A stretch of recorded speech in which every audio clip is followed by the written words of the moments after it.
আমাদের এক বড় ভাইয়ার এদিকে মানে ওনার বাড়িতে আম গাছ আছে দুই তিনটা আম গাছ আছে।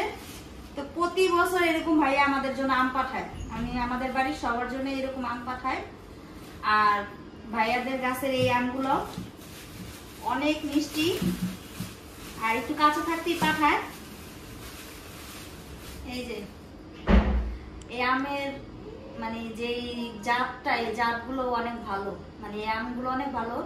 একটু কাঁচা কাঁচা পাঠায় ভাইয়া, যখন মানে এই কাঁচা কাঁচা পাঠায় যখন হলো গিয়া এই একটু পাকা মানে পেকে যাবে, ওই সময়টা এই আমগুলা গাছের থেকে পায়রা তারপরে আমাদের জন্য পাঠায়। ওনার নিজের জন্য রাখে আর আমাদেরকেও মানে সবার ঘরে ঘরে এরকম আমাদের এই বাড়ির ফ্ল্যাটের মানে সবাইকে এরকম আম দেয়। তো ভাইয়ার জন্য অনেক অনেক থ্যাংক ইউ প্রতি বছর এরকম আম পাঠানোর জন্য।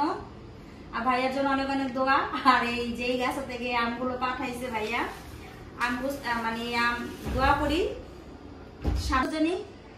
সামনের বছর জানি ভাইয়ার কাছে আরো অনেক বেশি আম ধরে, এই দোয়া করি। আর এত কষ্ট করে মানে সবসময় যে আমাদেরকে মনে রেখে উনি আম পাঠায়, আসলে ওনার জন্য অনেক অনেক শ্রদ্ধা এবং অনেক অনেক ভালোবাসা ভাইয়ার জন্য। ভাইয়া আমাদের মানে প্রতি বছর এরকম আম পাঠায়। তো আমগুলোকে আমি মানে 2-3টা এরকম ইমতিয়াজ নাকি খাবে ভর্তা বানিয়ে। কাঁচা অবস্থায় কিন্তু আমগুলো অনেক মিষ্টি, মানে এখন যে কাঁচা এখন অনেক মিষ্টি। আর খুব বেশি দিন লাগবে না এই আমগুলো পাকতে, মানে 2-3 দিনের ভিতরে আমগুলো পেকে যাবে। তো এই 3টা আম নিলাম আমি, এখন ইমতিয়াজকে ভর্তা বানিয়ে দিব ইমতিয়াজকে। বাকি আমগুলো আমি চালের ড্রামে ঢুকাবো। এই তো এখন এই বাকি আমগুলো আমি চালের ড্রামে ঢুকিয়ে রাখবো যাতে পেকে যায়। আর এই পলিথিন পেঁচায় রাখতে হবে না, মানে এমনিতেই রেখে দিলেই হবে, পলিথিন পেঁচায় রাখতে হবে না। এই যে আমি এভাবে রেখে দিতেছি, এভাবে রেখে দিলেই মানে 3 দিনের ভিতরে পেকে যাবে। আর পাকলে যে এত মিষ্টি ভাইয়ার গাছের আম, ভাইয়া অনেক কষ্ট করে আর অনেক মানে আমাদের অনেক মনে রেখে যে ভাইয়া আম পাঠায়। ভাইয়ার নাম হয়েছে জিউ ভাই। সব সময় আজকে মানে কয়েক বছর ধরে উনি আমাদেরকে মনে রেখে তারপরে এই আম পাঠায়, সবার বাসায় দেয়। ভাইয়ার থেকে আমাদের চাওয়াও লাগে না, ভাইয়া আমাদেরকে নিজে থেকেই পাঠায়। এই তো রেখে দিলাম, তারপর 2-3 দিন পরে যে পাকবে, পাকার সময় আপনাদের কাছে আমি শেয়ার করে দেখাবো আসলে আমগুলো পাকছে কিরকম মিষ্টি হয়েছে, সবই আপনাদের দেখাবো। যে কোনো একটা ফল, যে কোনো কিছু মানে গাছের যদি কিছু একটা সবাইকে দিয়ে খেলে নাকি এটা ভালো। এগুলাকে আমি এখন একটু সিলে নিতেছি, সিলে তারপরে হলো গা কুচি করার যেই মানে একেবারে যে কুচি কুচি করে নেয় ওইটা দিয়ে আমি এগুলাকে ইয়ে করে নিব, নেওয়ার পরে তারপর ভর্তা করব। আর ইমতিয়াজ কিন্তু আম ভর্তাটা অনেক পছন্দ করে, মানে ও টক জাতীয় একটু পছন্দ, ওর বাবার মতো, এই আর কি।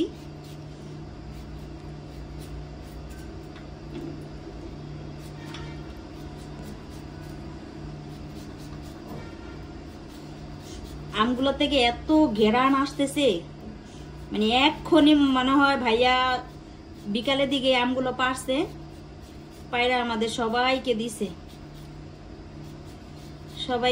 ভাইয়া আমাদের সবাইকে দিছে।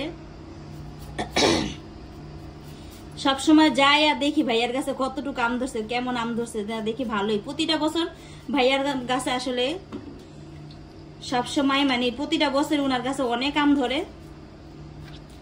ধরে ভাইয়ার কাছে। ভাইয়াদের মনে হয় 2-3টা গাছ, সবগুলো গাছেই আল্লাহ রহমতে অনেক আম ধরে। যাক, ভাইয়া যে আমাদেরকে এতটা মানে মায়া করে ভালোবেসে যে আমগুলো পাঠায়, ভাইয়ার জন্য অনেক অনেক দোয়া। আর ওনার জন্য থ্যাংক ইউ ভাইয়া আপনাকে।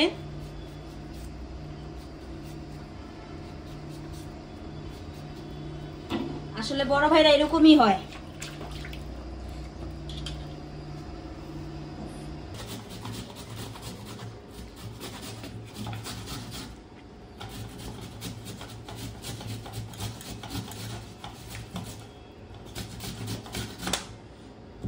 এরকম একেবারে মানে এই মেশিনটা দিয়ে ভালো করে এরকম ঘিচি ঘিচি করে নিলে আসলে খেতে ভালো লাগে ভর্তাটা। তো এটার সাথে আমি একটু শুকনো মরিচ টরিচ দিয়ে তারপরে বানাবো। এই তো আমার আমগুলো আসলে কুচি কুচি করা শেষ। তো এখন আমি এর সাথে একটা শুকনো মরিচ পুড়ে নিব, তারপরে একটু হালকা করে হলো মানে গুঁড়া মরিচও দিব, তারপরে একটু চিনি একটু লবণ দিয়ে তারপরে মেখে দিব। তো দিয়ে দিয়েছি একটু লবণ। আমের গ্রানটা এত মানে এত সুন্দর, এত সুন্দর আমের গ্রান। একটু চিনি দিয়ে দিতেছি।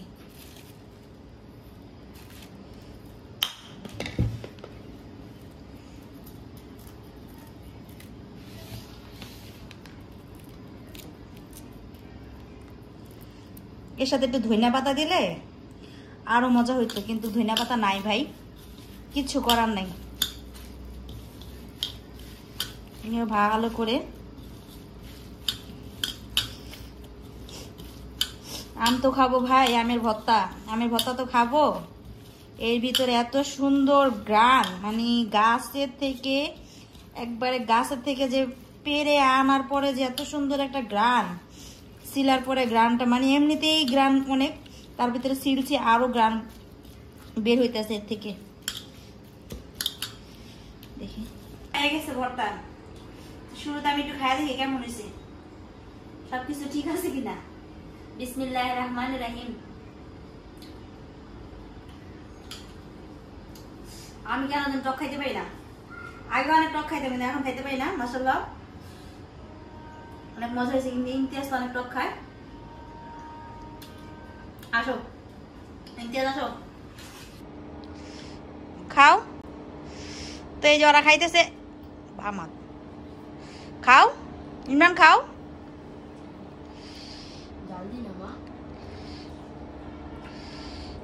মজা হয়েছে ইমতিয়াজ? তাই তো আম ভর্তা খাইতেছে ইমতিয়াজের। মাঝে মাঝে আমার টক খাইতে অনেক ভালো লাগে না ইমতিয়াজ? হ্যাঁ সাইদ কেমন হয়েছে? ভালো হয়েছে। এখন বাজে রাত 12টা। হ্যাঁ তোমরা আম ভর্তা খাও। তুমি তো নিজে খাও না।